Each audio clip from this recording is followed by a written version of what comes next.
அருப்புக்கோட்டை அருகே திருச்செந்தூர் முருகன் கோவிலுக்கு பாத யாத்திரை சென்ற முருக பக்தர்கள் மீது கார் மோதி விபத்து ஏற்பட்டதில் இருவர் பரிதாபமாக உயிரிழந்தனர்.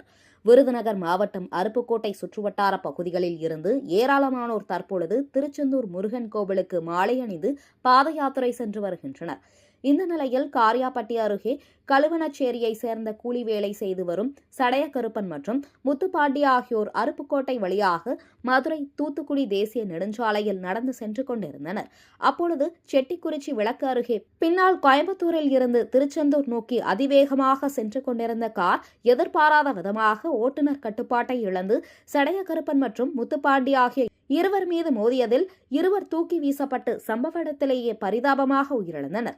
இந்த விபத்து குறித்து தகவல் அறிந்து விரைந்து வந்த பந்தல்குடி காவல் நிலைய போலீசார் விபத்தில் இறந்தவர்களின் உடல்களை மீட்டு அருப்புக்கோட்டையில் உள்ள மாவட்ட அரசு தலைமை மருத்துவமனைக்கு அனுப்பி வைத்தனர். மேலும் இந்த விபத்து குறித்து கார் ஓட்டுநர் ராமநாதபுரத்தை சேர்ந்த இளம்பாரதி என்பவரை பிடித்து விசாரணை நடத்தி வருகின்றனர்.